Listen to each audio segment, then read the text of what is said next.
Welcome to the Low Own Podcast. My name is Will, and today we are going to be drafting a best ball team on Underdog, specifically in the Puppy 2 contests. I love these puppy contests, man. $5 entry. You can 150 max it. You can put 20 teams in, whatever you want. 100K up top. And last year, I forget if it was the Puppy 2 or 3. I'm almost positive it was the Puppy 2, but it was my best finish thus far in best ball. I advanced into week 15. I placed first place in my pod in the week 15 playoff round, and then advanced to week 16. And in that pod, I believe I came third or fourth, so fell a little short of the week 17 finals. But let me bring up Underdog here. But yeah, my best finish to date. And so the goal this year is to make a week 17 final and hopefully finish strong in one of them, man. Learned a lot from that lineup, actually, from last year. We'll get into that here in a minute. But yeah, Puppy 2. Let's draft a shipper here. See what we got. All right, we got the 6 hole. Not a bad spot. That's in my opinion, the 6 spot is sort of, well, it's the choose your own adventure spot, really. Hold on, real quick, I'm going to bring up I just started using the solver, this establish the run draft assistant. So used it in a couple drafts so far. This thing's pretty sweet. But yeah, so getting back to the 6 spot. So you got the 2 stud running backs at picks 1 and 2, Gibbs and Bijan. And then you got the big 3 at wide receiver. Puka, Chase, JSN, really in any order. Can't go wrong with any of those 3 dudes. But then when you get to the 6 spot, it's kind of, a lot of people click McCaffrey there. There's a couple more wide receivers. I've taken a decent, well, actually, I guess I only have 5.3%. Okay, yeah, I've taken a decent amount of Justin Jefferson there, 26.3%. Let's see. Probably going McCaffrey here, but let's see. It'd be sweet if one of the big 3 receivers dropped down to me, but that rare. I haven't seen that happen yet, I don't think. Could squeeze an Amon-Ra here, but not going to get cute. I think I'm just going to stick with McCaffrey for this first pick. When he's healthy, man, he finishes. He's the best player in fantasy. There's always just a slight hesitation anytime I click McCaffrey at God, is this going to, week 3 and lower body injuries? But in best ball, you draft as if you are correct. And if I'm taking McCaffrey in the first round, I'm drafting him to be, an elite player for my squad.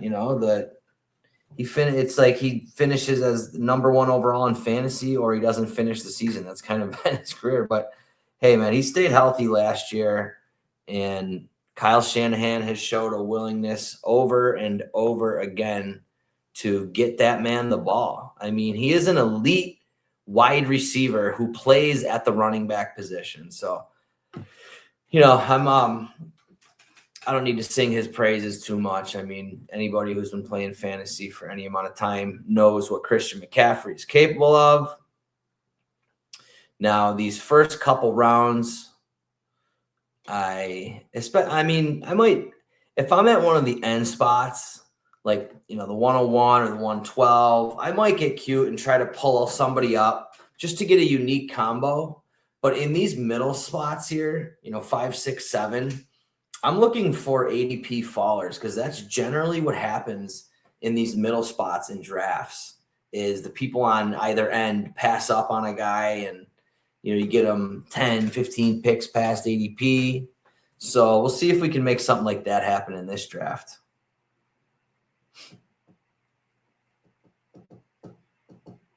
Let's see. You got Drake London at the top of the solver.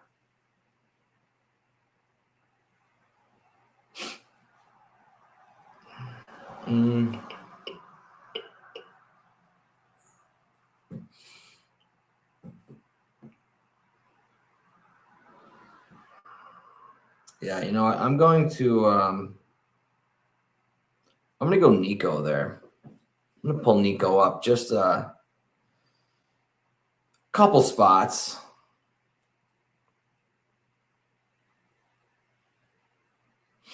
The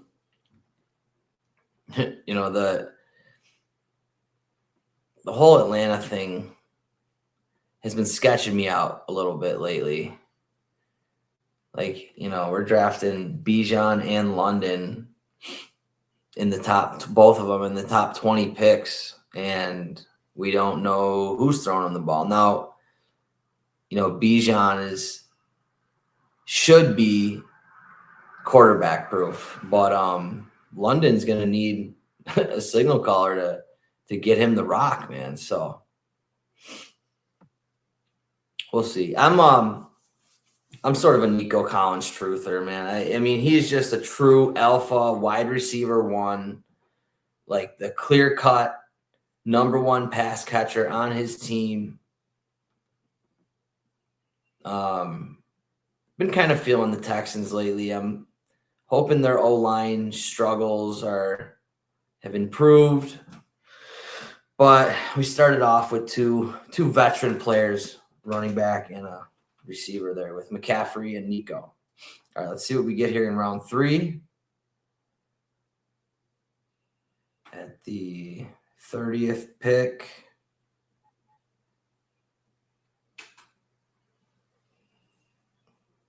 I'm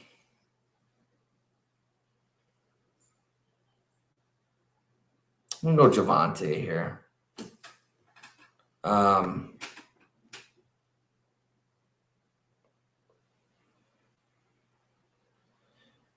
Yeah. I'm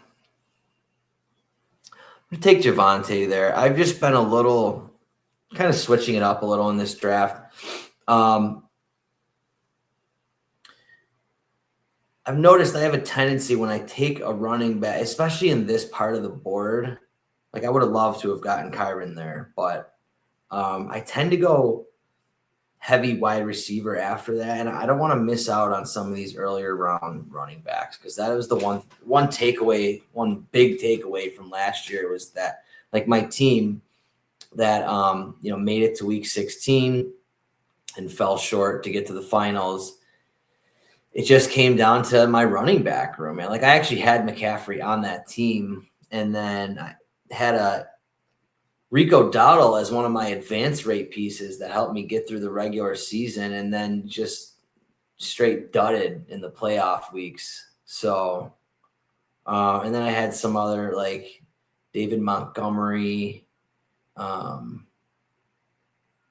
Yeah, so it was just, and then I forget who the other two were, but there were 2 players on that team that were just zeros the entire season.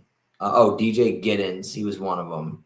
And I forget who the other one was. But so essentially on that team, I had 3 running backs for the whole year. And what I took away from that is that you draft the studs early and you just kind of let them do their thing. And then, you load up on wide receiver and the onesie positions. I could have had 2 extra shots at wide receiver on that team if I didn't draft those 2 dud running backs late. All right, nothing, no screaming ADP value. I know if Garrett Wilson's still there, I'm definitely taking him.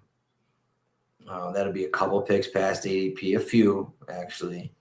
ADP 38, pick 43, but Garrett, he just went. He does tend to fall quite a bit though, just because of he has the stink of the New York Jets on him. So, Davante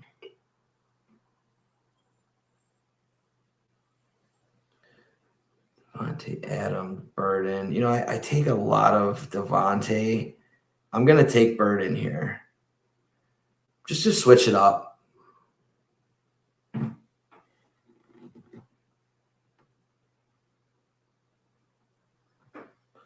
So one cool thing with this solver tool is up here when I click on the different players I've drafted, it shows my combo exposure with that particular player. So right here on Nico Collins teams, on 33.3% of them, I have Davante Adams. Same with Jameson Williams, David Montgomery, Watson. So super helpful tool. And definitely as the summer goes on and we start getting more teams, like last year I got up to 100 teams. I did 100 drafts, and that was a lot for me last year. I'll probably go a little more than that this year. But especially when you're up to 100 drafts and you got, say, with Nico Collins and you got 80% Davante Adams with them, you want to switch it up and you want to try to, take someone else there that you don't have as many combos of. Davante goes and Waddle. Those are kind of my two targets. Figured they wouldn't make it back, but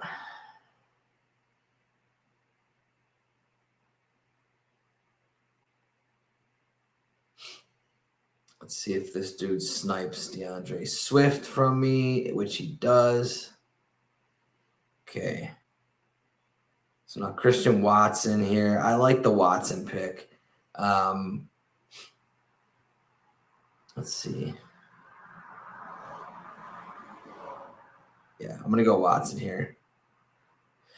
So it said 33.3% of the teams with Nico, but that doesn't really matter yet. I haven't drafted that many teams. So I've been just kind of loading up on Christian Watson even before he got paid this past week. I just thought he was a good pick, man. So we get another Watson share there. And I'm liking this team through 5 rounds. Let's take a little inventory real quick. We got a 0250, 2 running backs, or 0230. McCaffrey, Javonte Williams, Nico Collins, Luther Burden, Watson. Solid wide receiver room there. And we got our stud running back paired with Javonte. All right. No real big ADP fallers yet.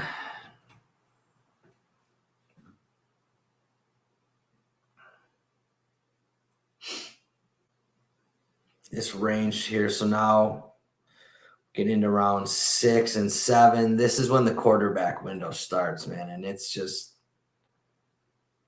the quarterback run this year is like nothing I've ever seen. It's just wild. I remember last year being able to get really serviceable QBs much later in the drafts. And this year it's just, you just got to get your guys when they're there. And this 4 or 5 round, really rounds 6 through 10, 6 to 11.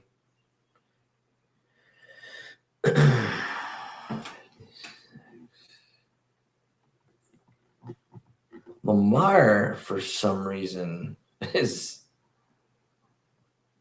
drop. Yeah, that dude just took Lamar Jackson. I was going to say he just dropped 10 picks past ADP. I would have definitely taken him.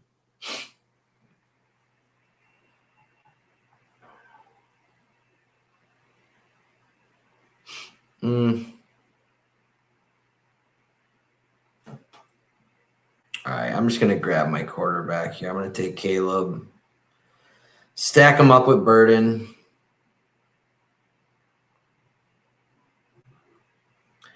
Could have went wide receiver there too. I have a decent amount of Metcalf and some of the other Pittsburgh guys. Dowdle. I don't think I've taken Jaylen Warren yet. He just hasn't. He's had the opportunity to increase his workload, to increase his. I'm kind of over the Jaylen Warren thing. I'm not going to full fade him, but I don't know. So I just kind of wanted to snag my QB there, get him paired up with Burden, get my stack going there.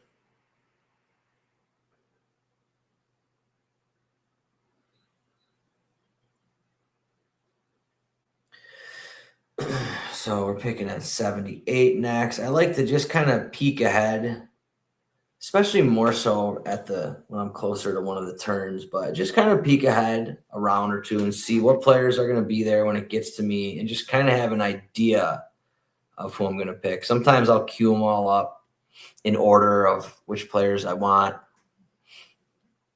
Just kind of vibing on this draft.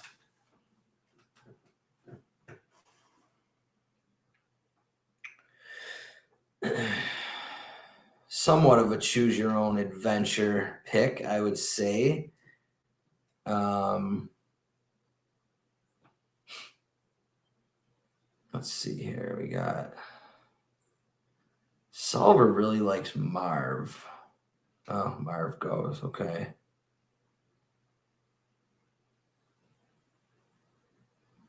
Sutton, Kraft. I mean, Sutton feels like the safe pick here. Yeah, I'm going to pick Sutton. ETR's got him ranked 74. Got him at pick 78.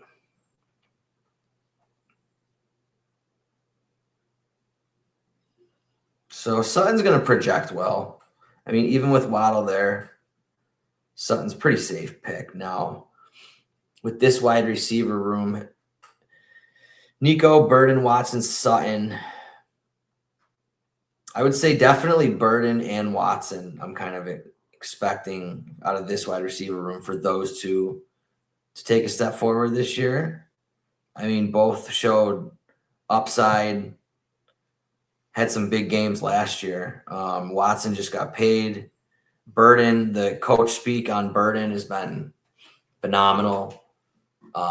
Ben Johnson is just – see, the thing with new coaching staffs, when last year being Ben Johnson's first year with Chicago, he drafted Loveland and Luther Burden and then shipped DJ Moore out to Buffalo. So – I mean, that just brings those guys' stocks way up when a new coach, a new coaching staff comes in and they select you, you're their guys. You know, they take pride in that, in drafting players high in drafts who do well in the NFL. Like, they're going to have all the opportunity there. Loveland's pretty expensive, but I do like getting the Burden Caleb stack. I was pretty light on that up to this point.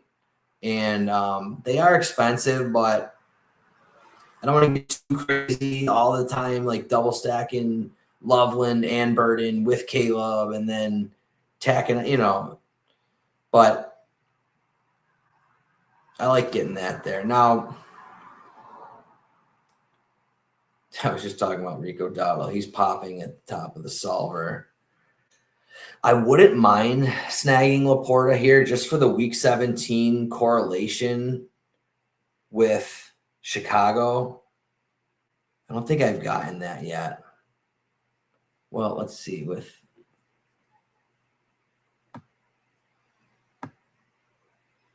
I don't have Laporta with either yet. So that's an easy pick right there.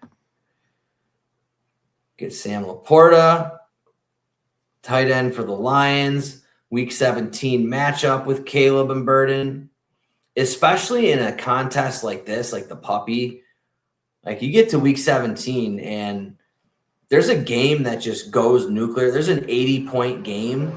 You're going to need some pieces from that game, no doubt. So by taking Caleb Williams, stacked with Luther Burden, Sam Laporta, bring back, I'm betting on that game. And that's just, it's less things that I have to get right rather than trying to hit an 18 leg parlay. Now I'm down to 15. I got 3 of those spots correlated in one game. And if that game does go off and you got some had to have it pieces, then I got 3 shots at it for that game. And Sam Laporta has, at the tight end onesie position, he can have huge upside games. He can score multiple touchdowns. I do like the Detroit offense just in the fact that there's a ton of pieces, but at the same time, it's condensed. Like, where the ball is going. And like Jameson Williams, I think he's a great bet. He's a little expensive, but he's a great best ball pick. In redraft, he sucks. You got to worry about whether or not to start him, and you start him on the weeks where he puts up a 0. Let me make this pick real quick. We got 102.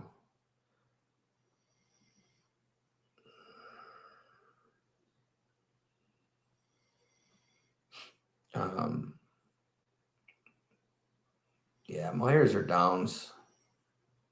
I prefer no real preference on either of them. Myers is ranked 9 spots or 11 spots ahead of Downs. So, yeah, I'm going to snag Jakobi Meyers here. But just back to the Jameson Williams things real quick. Last year in redraft, I got so sick of it. I intentionally dropped Jameson Williams and put him on the waiver wire, knowing that one of my opponents were going to pick him up immediately, just to let them deal with that headache. In DFS, it's a different story. You put, you double stack Jared Goff and throw Jameson Williams in there, and if he misses, whatever. But in a redraft league, it's just so frustrating. So I just dropped him to the waiver wire and let somebody else pick him up and deal with that headache. And he puts up 28 one week and then 0 the next. And it was just a landmine, in my opinion. But in best ball, we don't have to worry about that. He's a much better pick in best ball, Jameson Williams is, than in redraft, because you get those 28, 30-point scoring weeks, and you don't have to worry about starting him. Next week, when he gets a full donut, one of your other wide receivers hits your lineup. So, and then with that Jakobi Meyers pick, it's the Jacksonville wide receiver room is just it's polarizing. I mean, they bring Myers in, they pay him, they kind of trade their franchise damn near for Travis Hunter, and now they're saying he's mostly a corner. They draft Brian Thomas in the first round, and he gets there as a rookie with Mac Jones. Trevor Lawrence comes back in, and it's just Brian Thomas is invisible. So it's a very unclear situation, in my opinion, of what's going to happen in Jacksonville, and I don't mind taking my shots. I'll take some Thomas. I'll take some Jakobi Meyers. I'll even take some shots on Travis Hunter way later in drafts. What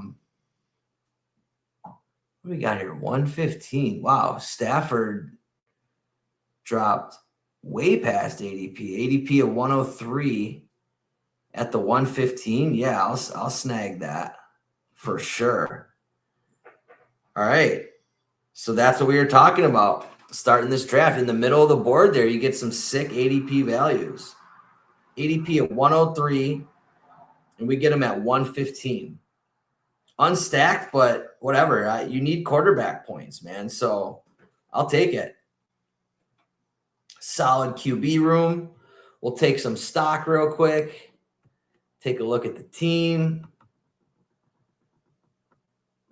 We got a 2-2-5-1 cooking. We got Caleb Williams, Matthew Stafford at QB, running backs McCaffrey and Javonte. Definitely going to need some more RB firepower here in these next few picks. Wide receiver room: Nico Collins, Luther Burden, Christian Watson, Cortland Sutton, Jacoby Myers, and tight end Sam Laporta. I like what we got going on here at the onesie positions. All right, let's make this next pick.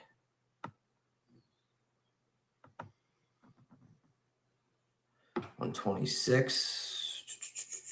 Solver agrees with me. Solver likes running back here.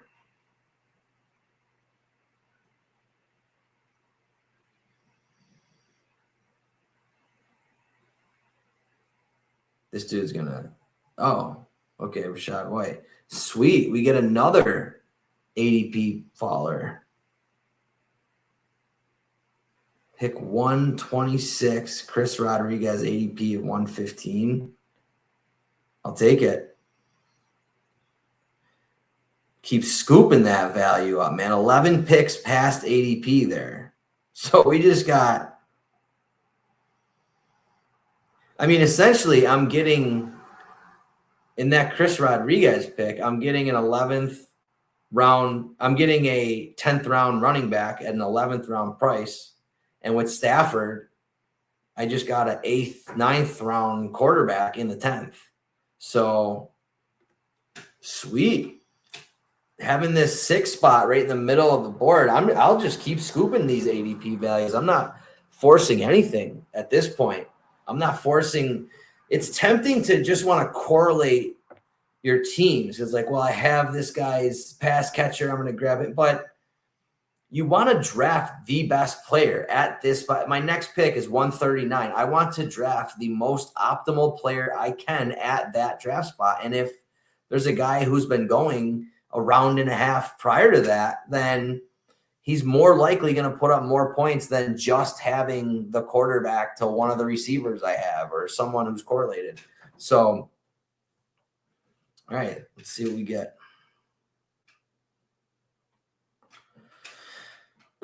Wow, the solver here is, oh yeah, because I got Nico. The solver's saying CJ Stroud. I wouldn't mind that. Just be done at quarterback. Take my 3rd here and be done. Yeah, that's what I'm going to do. Pretty easy pick. Stack them up with Nico.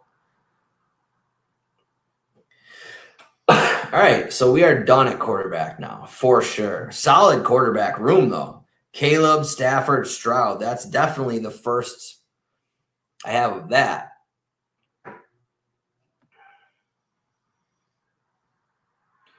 So what I'm going to do now is I'm going to click on Nico and Stroud and see, like, okay, here, Jalen, I have 100% of my Nico and Stroud teams. I have Jalen Coker. So this is a perfect example of if I were picking right now, maybe I'd want to switch it up and take Woody Marks, add to the Houston bet, or one of these other guys in this range, just because, chaos will ensue in the NFL season. And if Jalen Coker goes out in week 2, then all my Stroud Nico teams have Jalen Coker, and those teams are. So you want to get some variation. You want to take some other guys just to, play into the variance of the NFL season. So, and like I mentioned before, it's not that big of a deal at this point. I mean, it's June 6th. There's a lot of time left to draft. I probably only have a couple Nico Stroud teams, so I just so happen to have Coker on them. But this tool is going to be really helpful later on in the summer, come August. So see if we can get some more ADP value here, which Coker would be. So 16 picks past ADP. Yeah, it wouldn't be a bad pick here at all. I have a ton of Coker, though. I kind of want to cool out on him, but I mean, for this,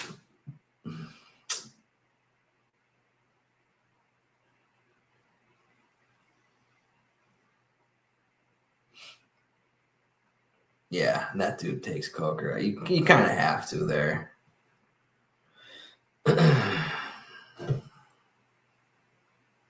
Let's see. Sadiq. Yeah, I'm going to go with Kenyon Sadiq here. Rookie tight end for the Jets. And, these first round tight end, like just remove the New York Jets from his profile. Just take that away. And you just first round tight end in the real NFL draft going in the 13th round. I'm going to take a shot, man. So at this point, I'm not truly lacking in any area. I would like to beef up my running back room a bit just because McCaffrey, Javonte Williams, Chris Rodriguez.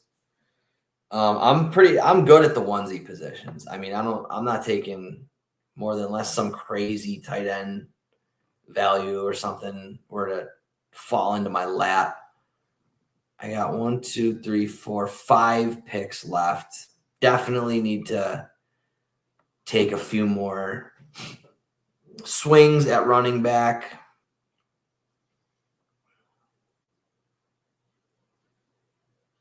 I know one guy I just discussed this on my last draft here, but going in round 17, 18 is Braylon Allen. And, I did just draft Sadiq from the Jets. I think Braylon Allen is just going away. I know we did the Braylon Allen thing last year, and it's obviously the Brees show there, but even he does have some standalone value, but even as a pure contingent back, to meaning that he's only going to pay off if and when Brees Hall misses time. I mean, if Brees does miss time, he's the definite backup. Sometimes it's unclear with backfields of if the guy is really going to be the running back, if he's the running back 2 or is he the running back 3? Is it going to be a committee? There's really none of that with Braylon Allen. It's just the whole Jets stink is on him too, man. But I think he goes way too late in draft. So we'll see if he's there at that point. The Solver's loving Shaheed. I love Shaheed as a player. Seattle didn't seem to really give a shit about it, but hopefully he has more of an expanded role this year. I haven't taken much of him yet. He can also score touchdowns on special teams, so that's a little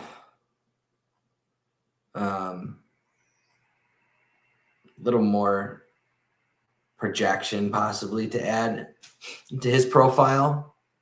He's so quick, man. I actually really wanted, as a Bills fan, I wanted the Bills to get Shaheed the trade deadline last year, and Bean just wouldn't pull the trigger on that. But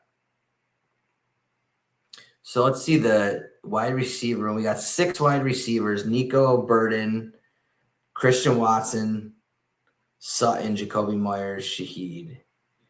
And we do have one rookie on this team, Kenyon Sadiq, rookie tight end for the Jets. So I like to leave every draft with at least one rookie, usually wide receiver, but we'll take a good pass-catching tight end there, drafted in the first round, and we'll see what we got here with these last 4 picks. Definitely going to need some running backs here. I got my eye on Brian Robinson if he's there. And then Sean Tucker. Where's Bigsby? Oh, yeah, Bigsby.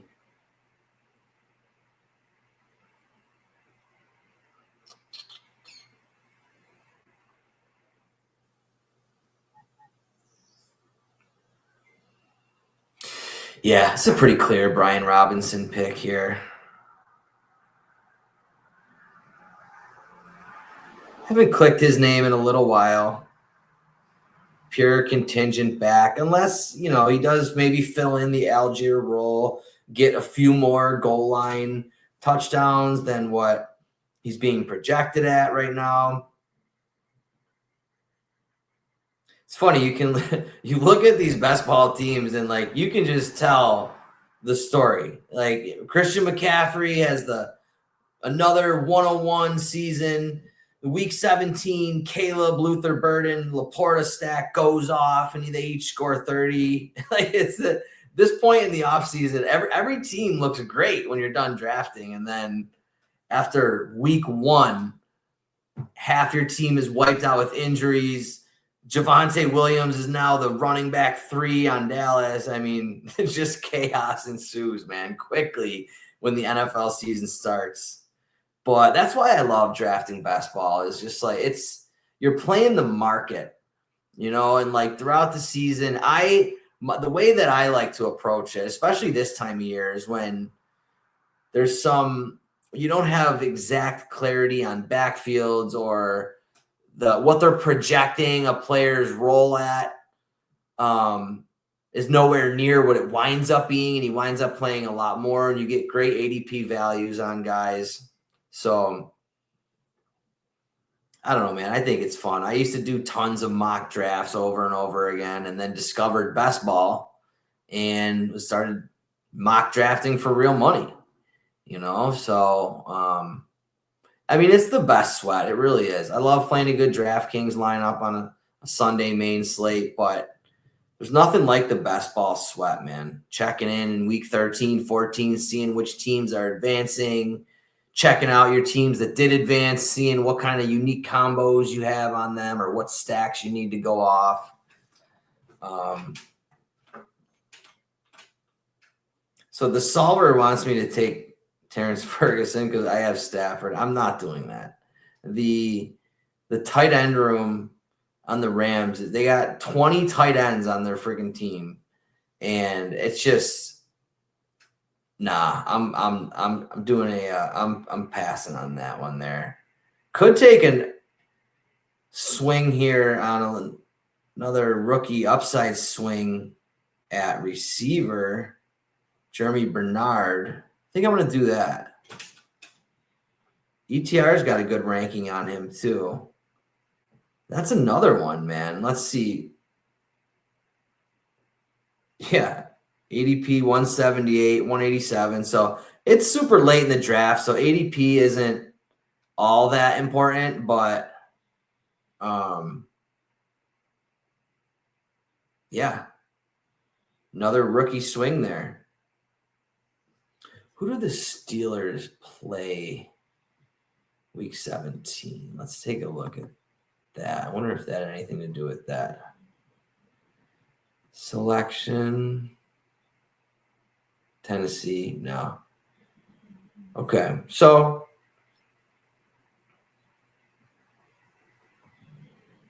need 4 running backs. I mean, I'm pretty happy with my 4 running backs, and like I talked about earlier, I mean, we'll see what.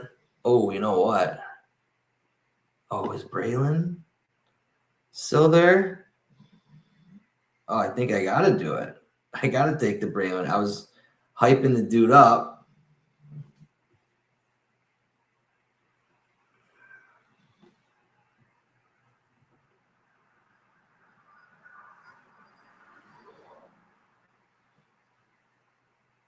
Solver prefers, as far as running back goes, prefers Katron Allen. But you know what? I already took Sadiq. I was just talking about how I think Braylon Allen is a little undervalued this late in the draft, so screw it. 2 New York Jets on my squad. What could go wrong, right? The one thing I will say about these horrible teams who are projecting for the lowest win totals and all that is I don't mind doing some team correlation, meaning drafting a couple of the skill players without the quarterback. And a perfect example is last year with the Arizona Cardinals. If you drafted Trey McBride and Michael Wilson, I mean, that was kind of like the nuts pairing right there.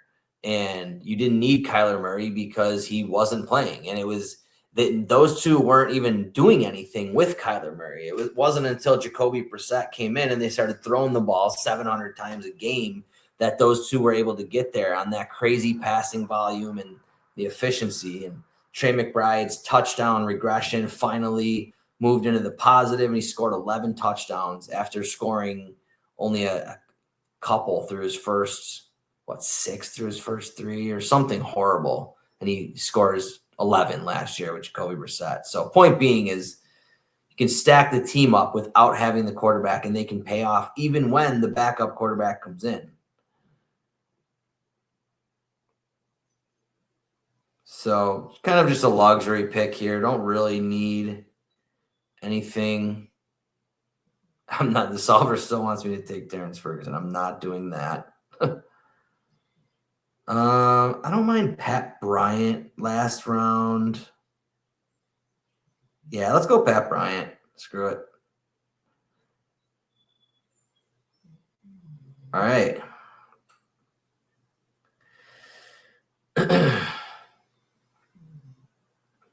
Yeah, and just back to the team correlation without the quarterback is another one that comes to mind is when Joe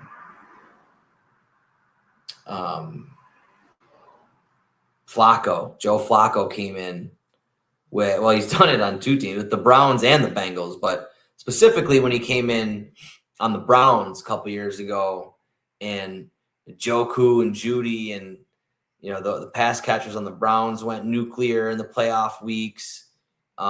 He also came in for Joe Burrow and was feeding Jamar Chase. So, all right. Another Puppy 2 draft in the books. Let this dude make the last pick here. Let's just take a peek at who's going in the 18th round here. Get rid of this. Let's see, Coleman goes as the last pick in this draft.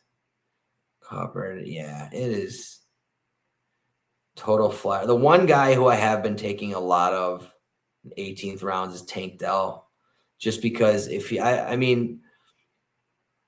do like the Texans to, take a step forward on offense this year.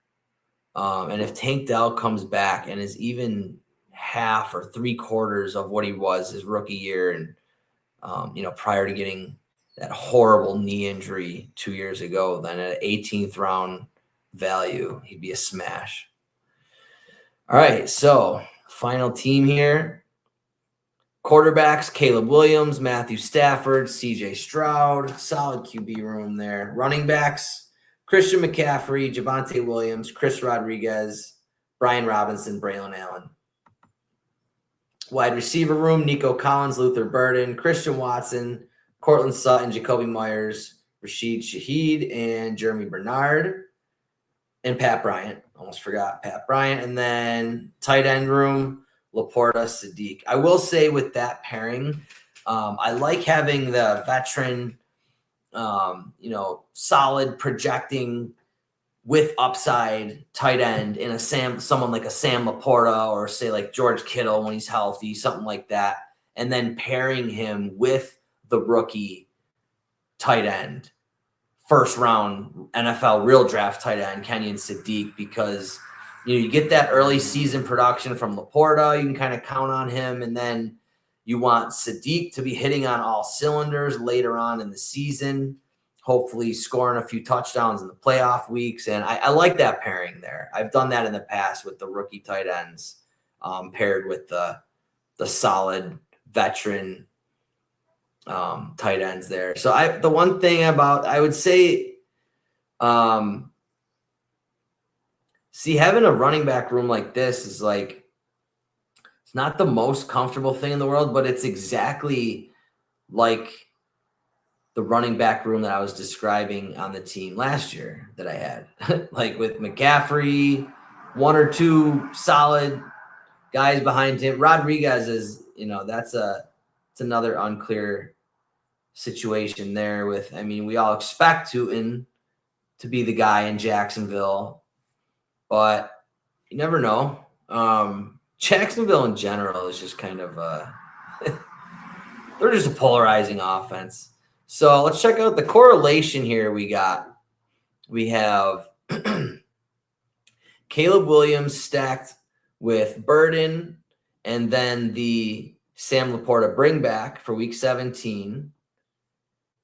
Team correlation wise, we have Sadiq and Braylon Allen, both much later in drafts. So if the Jets are even the 18th, 20th best, if they're just not one of the bottom 3 to 5 offenses in the league, if they can just stop, they don't have to become the number 2 offense in the NFL, but if they can go from whatever they were last year to just somewhere in the middle, then that's a good team bet right there.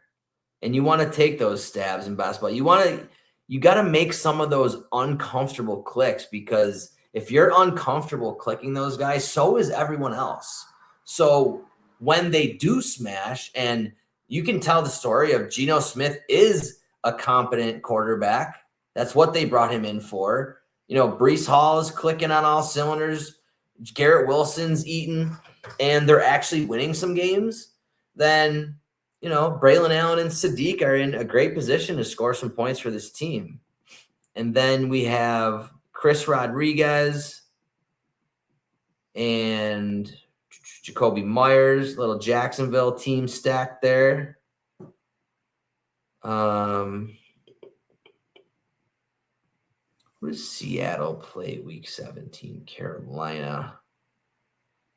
Okay, I think that's about it as far as correlation goes. So not the best draft, but not terrible. So, all right. Want to thank you guys for drafting another underdog squad with me. And look out for later on in this week. I'm going to be doing a couple slow draft videos and a couple others on, looking at different running back values, different wide receiver values. So thank you guys for tuning in to the Low Owned Podcast, and we'll catch you soon.